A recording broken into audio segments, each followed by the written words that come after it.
नमस्कार, स्वागत है आप सभी का। आप देख रहे हैं IPC 24। मैं हूं आपके साथ ज्योति सिंह। भारत में कोरोना के नए स्ट्रेन के केस सामने आ चुके हैं। केंद्र सरकार ने 6 लोगों की जानकारी साझा की है जो कि यूके से लौटे हैं और उनमें कोविड के नए स्ट्रेन पाए गए हैं। इन सभी का इलाज अलग अलग हॉस्पिटल में चल रहा है। इसी के साथ छत्तीसगढ़ में भी इस नए स्ट्रेन का खतरा बना हुआ है, क्योंकि यहां पर यूके से लौटने वाले 4 लोग कोविड पॉजिटिव पाए गए हैं। हालांकि उनमें कोविड का नया स्ट्रेन है या नहीं, इसके लिए उनके सैंपल पुणे लैब भेजे गए हैं। केंद्रीय स्वास्थ्य मंत्रालय ने 6 लोगों की जानकारी साझा की जो कि यूके से लौटे हैं और उनमें कोविड का नया स्ट्रेन पाया गया है।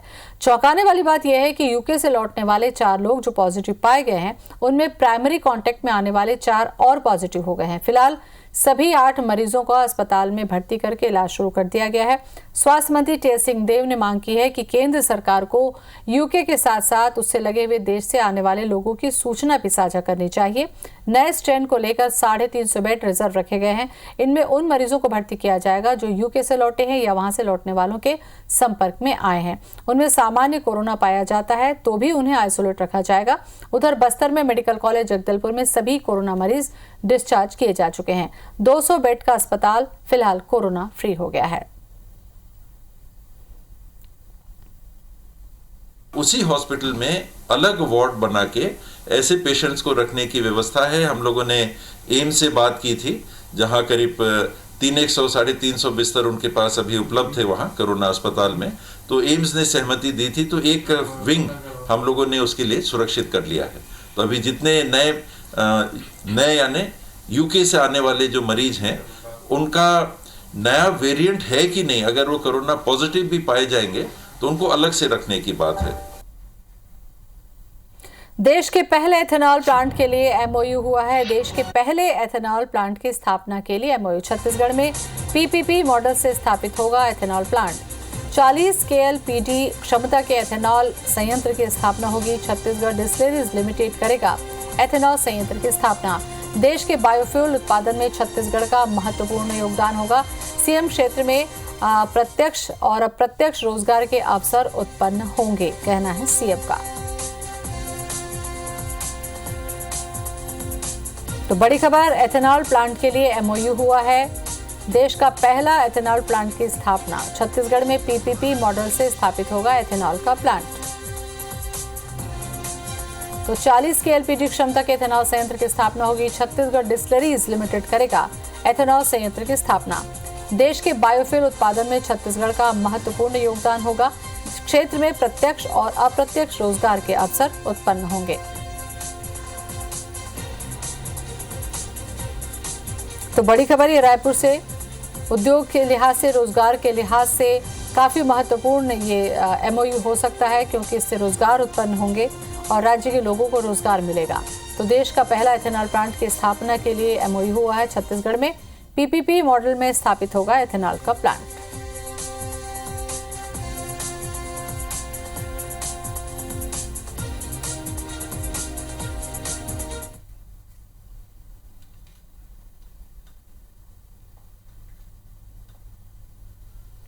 तो देश के पहले एथेनॉल प्लांट की स्थापना के लिए MOU हुआ है। छत्तीसगढ़ में PPP मॉडल पे विकसित होगा एथेनॉल प्लांट। रोजगार की संभावनाएं बढ़ेंगी। 40 KLPD क्षमता के एथेनॉल संयंत्र की स्थापना होगी।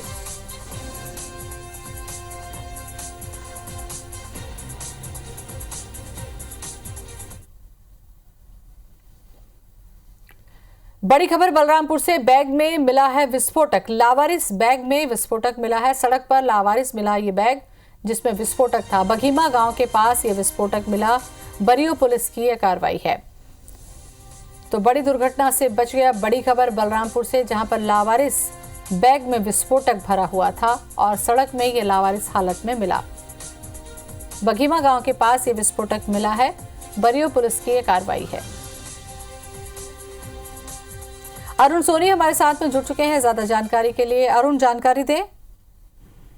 देखिए, बरियो पुलिस चौकी क्षेत्र के ग्राम बघीमा में आज पुलिस को सूचना मिली कि एक एक्सीडेंट हो गया। एक्सीडेंट होने की सूचना के बाद पुलिस जब मौके पर पहुंची तो वहां पर देखा कि सिर्फ बाइक थी और बाइक के पास एक बैग पड़ा हुआ था। बैग के जब पुलिस ने तलाशी ली तो पुलिस भी उस समय हैरत में पड़ गई कि उसने देखा कि उसमें विस्फोटक भरे हुए थे और उसमें कुल 199 नग विस्फोटक से और उसका जो वजन कराया पुलिस ने तो लगभग 25 किलो के आसपास से। पता नहीं चल पा रहा है पुलिस को कि आखिर ये विस्फोटक किसने लाकर यहाँ छोड़ा था और कौन इसे यहाँ इस तरह लावारिस हालत में छोड़कर चला गया है।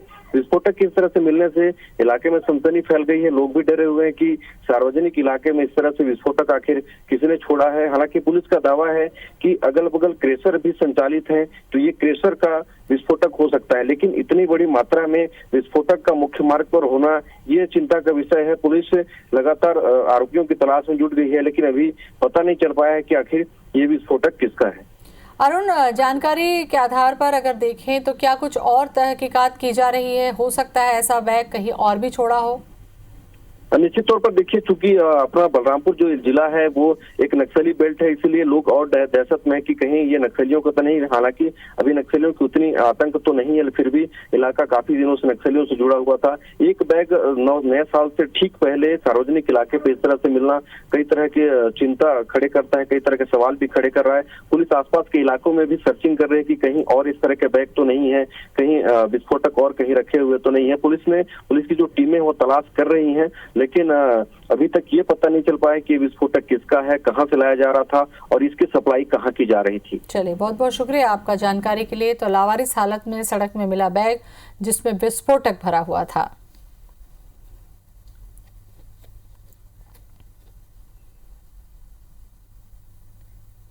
निगम मंडलों में नियुक्ति के लिए कांग्रेस कार्यकर्ताओं को अभी और इंतजार करना होगा। 1 जनवरी के दूसरे सप्ताह या तीसरे सप्ताह तक ये नियुक्तियां टल सकती हैं। वहीं कृषि मंत्री रविंद्र चौबे ने कहा है कि कार्यकर्ताओं को नए साल की शुभकामनाओं के साथ निगम मंडलों में जगह मिलेगी। उन्होंने बताया कि मुख्यमंत्री भूपेश बघेल नए साल के पहले सप्ताह से जिलों के दौरे पर रहेंगे। सीएम 2 जनवरी से रायगढ़ और पिंडरा गौरेला मरवाही से दौरे की शुरुआत करेंगे। वो जिलों में जाकर अफसरों की बैठक लेंगे, कार्यकर्ताओं से मुलाकात करेंगे, विकास कार्यों की समीक्षा भी करेंगे। दौरे के दौरान जिलों में ही रात्रि विश्राम करेंगे। दौरे के बाद एक बार फिर बैठक होगी, उसके बाद सूची जारी होगी। छत्तीसगढ़ में जो लोग यूके से लौटे हैं उन्हें चिन्हित किया गया है। अच्छा, की लोकप्रियता को देख मुझे लगता है नए साल की बधाई देते हुए उनको पद ग्रहण करना पड़ेगा। माननीय मुख्यमंत्री जी तो अभी पूरे प्रदेश के सभी जिलों के दौरा करेंगे, वहाँ रात्रि मुकाम करेंगे, कांग्रेस कार्यकर्ताओं से मिलेंगे, अफसरान को निर्देश देंगे और विकास कार्यों की समीक्षा करेंगे। छत्तीसगढ़ भारतीय जनता पार्टी ने 2023 के विधानसभा चुनाव के लिए अपने कार्यकर्ताओं को अभी से चार्ज करना शुरू कर दिया है। इसके तहत मंडल स्तरीय कार्यकर्ता प्रशिक्षण शिविर चल रहा है। इन कार्यक्रमों में पार्टी के मास्टर ट्रेनर और वरिष्ठ नेता कार्यकर्ताओं को संबोधित करके केंद्र सरकार की विकास योजनाओं और प्रदेश में 15 साल बीजेपी के कार्यकाल में आदिवासियों, किसानों, बेरोजगारों, कर्मचारियों, महिलाओं सहित सभी वर्ग के लोगों के लिए किए गए कार्यों की जानकारी दे रहे हैं। इसके बाद मंडल स्तरीय कार्यकर्ता सम्मेलन में प्रशिक्षण प्राप्त करने वाले कार्यकर्ता वार्ड स्तर पर जाकर लोगों को पार्टी की रीति नीति और सिद्धांतों से अवगत कराएंगे। प्रदेश प्रभारी डी पुरंदेश्वरी भी 3 जनवरी को 3 दिवसीय दौरे पर आ रही हैं। इस दौरान वो रायपुर में प्रदेश पदाधिकारी और मोर्चा प्रकोष्ठ की बैठक लेंगे। इसके अलावा बस्तर और कुछ अन्य जिलों का भी दौरा करेंगे। प्रदेश हाईकमान की कोशिश है कि प्रदेश प्रभारी के दौरे के पहले युवा मोर्चा, महिला मोर्चा, अल्पसंख्यक मोर्चा की प्रदेश कार्यकारिणी घोषित हो जाए, ताकि इसे लेकर नेता और कार्यकर्ताओं की नाराजगी प्रभारी तक न पहुंचे। लॉकडाउन के दौरान रायपुर के क्वींस क्लब में पार्टी कराने वाले जिम्मेदारों पर 3 महीने बाद भी हाउसिंग बोर्ड के अधिकारी कोई कार्रवाई नहीं कर सके, जबकि 2 नोटिस के बाद आरोपी संचालक हरबख्श सिंह बत्रा की ओर से जवाब 2 महीने में ज्यादा हो चुका है। लॉकडाउन में क्लब खोलकर वहां पार्टी कराने से लेकर कई दूसरी गैर कानूनी गतिविधियां ओपन फैक्ट के रूप में सबके सामने है। फिर भी हाउसिंग बोर्ड के अधिकारी ये तय नहीं कर पा रहे कि आरोपी के खिलाफ किस नियम के उल्लंघन के तहत कार्रवाई की जाए।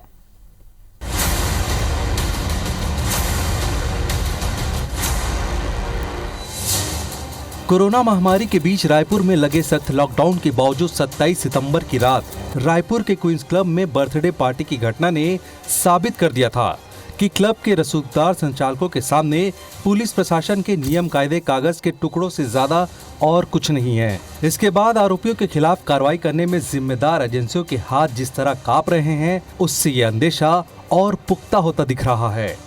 दरअसल कार्रवाई करने में हाउसिंग बोर्ड का रिकॉर्ड सबसे खराब रहा है। रायपुर के क्वींस क्लब का स्वामित्व हाउसिंग बोर्ड के पास है। और उसने कई शर्तों के साथ संचालन का अधिकार इमिनेंट इंफ्रास्ट्रक्चर प्राइवेट लिमिटेड को दिया था। लेकिन लॉकडाउन में क्वींस क्लब को खोलकर वहां पार्टी कराने की अनुमति देकर पार्टी में शामिल लोगों को शराब परोसकर संचालक हरबख्श सिंह बत्रा ने कॉन्ट्रैक्ट शर्तों की धज्जियां उड़ा दी। और तो और घटना के बाद ये भी खुलासा हुआ कि हरबख्श सिंह बत्रा ने 9.11 करोड़ का सौदा कर क्लब के संचालन का अधिकार जैन और सिंघानिया परिवार को बेच दिया। ये सारी बातें हाउसिंग बोर्ड और इमिनेंट इंफ्रास्ट्रक्चर के बीच हुए कॉन्ट्रैक्ट शर्तों का खुला उल्लंघन है। लेकिन ये साफ साफ जालसाजी हाउसिंग बोर्ड के अधिकारी को नहीं दिख रही है। वो समझ नहीं रहे हैं कि हरबख्श सिंह बत्रा और उसकी कंपनी के खिलाफ क्या कार्रवाई की जाए। पिछले 2.5 महीनों से वकील से कानूनी सलाह मांगी जा रही है, लेकिन अब तक राय नहीं मिल पाई है। इसमें उनके जवाब को हमने देखा है और जवाब के बेसिस पे हम अपनी तरफ से प्रोसेस कर रहे हैं, लीगल ओपिनियन भी इसमें ले रहे हैं और इसमें उसके बेसिस पे ही निर्णय होगा। हाउसिंग बोर्ड के अधिकारी बत्रा पर कार्रवाई करने के लिए कानूनी सलाह मांगने की दलील तब से दे रहे हैं जब बत्रा को लॉकडाउन के दौरान पार्टी कराने और कॉन्ट्रैक्ट नियमों को तोड़ने पर नोटिस भेजकर स्पष्टीकरण मांगा गया था। शंकर नगर संभाग कार्यालय के अधिकारियों ने तब भी यही दलील दी थी और आज बोर्ड के आयुक्त भी यही दलील दे रहे हैं।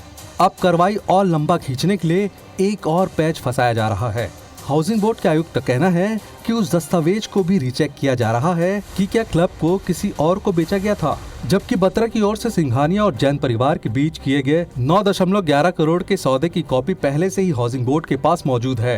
क्लब के संचालन का अधिकार किसी और को दे देने का बयान देकर ही बत्रा पुलिस की कार्रवाई से बचा हुआ है। इसके बाद भी हाउसिंग बोर्ड इस तथ्य को फिर से चेक करने की बात कर रहा है। हाउसिंग बोर्ड से संबंधित जो मुद्दे हैं उस पे हम अपनी तरफ से 2-3 क्लैरिफिकेशंस है, उन क्लैरिफिकेशंस पे वर्कआउट कर रहे हैं, उसके डॉक्यूमेंट्री प्रूफ्स हम ले रहे हैं।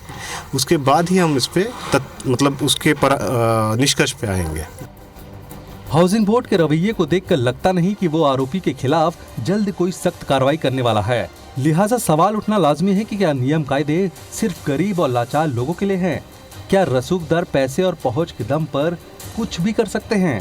राजेश राज, IBC 24, रायपुर। और इसी खबर पर ज्यादा जानकारी के लिए न्यूज रूम से जुड़ रहे हैं हमारे संवाददाता राजेश राज। राजेश, ये पूरी रिपोर्ट देखने के बाद, महीनों इंतजार करने के बाद अब तो सीधे यही लग रहा है कि जितने भी नियम कायदे कानून हैं वो केवल गरीब और लाचार लोगों के लिए, रसूखदारों को तो कोई फर्क नहीं पड़ता, ना इन पर कोई कार्रवाई होती है। देखिए ज्योति, दुर्भाग्य से ऐसा ही होता दिख रहा है, जबकि ऐसा होना नहीं चाहिए था। और जब ये मामले का खुलासा हुआ, शुरू के दिन से हम लगातार हाउसिंग बोर्ड के अधिकारियों के संपर्क में रहे, उनसे पूछा भी कि ये कार्रवाई कब तक होती रही, लेकिन शुरू में तो ज़रूर कहते रहे कि इस पर सख्त कार्रवाई होगी। और तब उन्होंने तब ये दलील देते थे कि जो बत्रा संचालक है उससे हमने नोटिस पर स्पष्टीकरण मांगा है और उसको वक्त देना ज़रूरी है ताकि वो कोर्ट ना चला जाए और इसका फ़ायदा ना मिल जाए।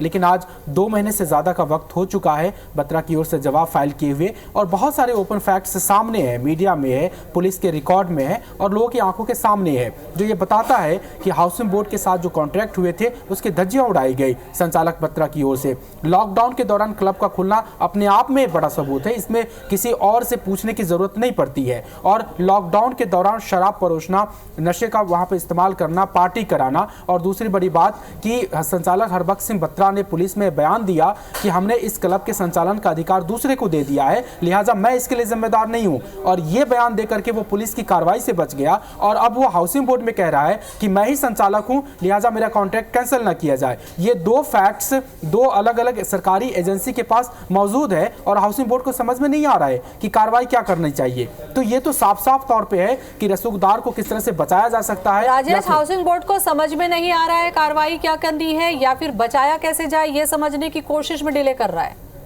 देखिए, सब लोग समझते हैं इस तरह के बयान से कि क्या मकसद हो सकता है। आम लोग होते हैं उसके खिलाफ तो 7 दिन के भीतर, 10 दिन के भीतर हाउसिंग बोर्ड कार्रवाई कर देता है। बहुत सारे मामले हैं जब नियम आप 1 दिन की देरी करिए आपको अतिरिक्त शुल्क का नोटिस चला आता है, और यहाँ 3-3 महीने हो गए, आपके कॉन्ट्रैक्ट के धज्जियां उड़ा दी, आपका इतना बड़ा नाम खराब कर दिया, आपको समझ में नहीं आ रहा है कि क्या कार्रवाई करनी है। और पिछले 2.5 महीने से आप कानूनी सलाह लेने की बात कर रहे हैं। जब भी नोटिस के पीरियड में कार्रवाई की बात हुई तो शंकर नगर के जो ऑफिस के कार्यालय के अधिकारी हैं, उन्होंने कहा कि हम इस पे वकील से ओपिनियन ले रहे हैं कि क्या कार्रवाई कर सकते हैं, और आज आयुक्त भी वही बात कह रहे हैं कि हम वकील से सलाह ले रहे हैं क्या कार्रवाई करना है।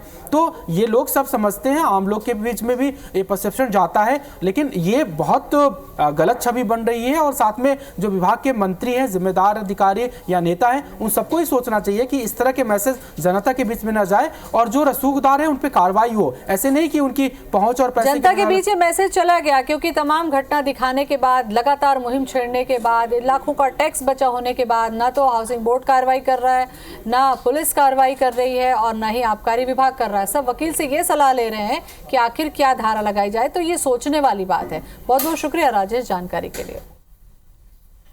अखिल भारतीय विद्यार्थी परिषद ने 7 सूत्रीय मांगों को लेकर रविशंकर शुक्ल विश्वविद्यालय का घेराव किया। बड़ी संख्या में विश्वविद्यालय पहुंचे एबीवीपी कार्यकर्ता और छात्रों ने विश्वविद्यालय प्रबंधन के खिलाफ नारेबाजी की। ऑनलाइन पोर्टल में लंबे समय से चली आ रही दिक्कतों के समाधान नहीं किए जाने पर एबीवीपी में आक्रोश दिखा। इस दौरान कार्यकर्ता पुलिस के बीच झड़प भी हुई। प्रदर्शन के दौरान भारी संख्या में पुलिस बल मौजूद रहा। एबीवीपी की मांगों पर विश्वविद्यालय प्रबंधन ने जल्द ही बैठक कर सभी समस्याओं का निराकरण करने का आश्वासन दिया।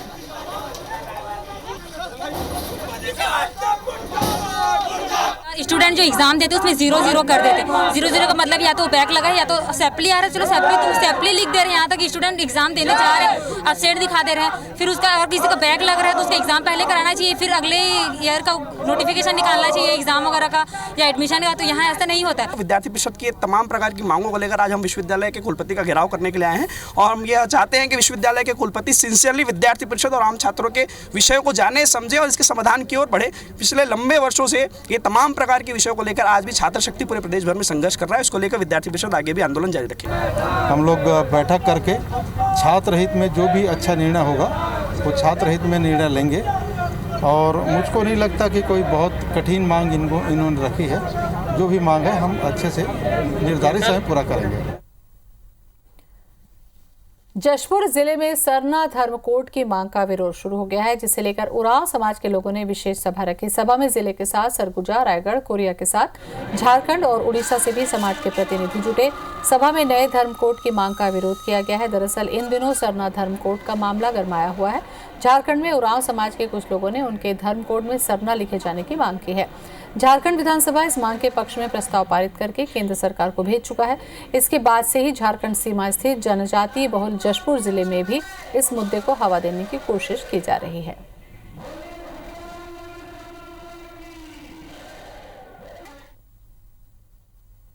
कुछ ऐसे नेता लोग हैं जो अपने स्वार्थ के लिए कहीं भी जाते हैं, इनको कोर्ट के बारे में हम सफल नहीं होने देंगे। ये लोग जो इस प्रकार से आदिवासी समाज को, खास करके उरांव जाति को खंडित करके, इनको बिखर करके धर्मांतर की दिशा की ओर ले जाने का जो षड्यंत्र दिखता है, इसको हम कामयाब होने नहीं देंगे। और इसी के साथ बुलेटिन में फिलहाल इतना ही। नमस्कार।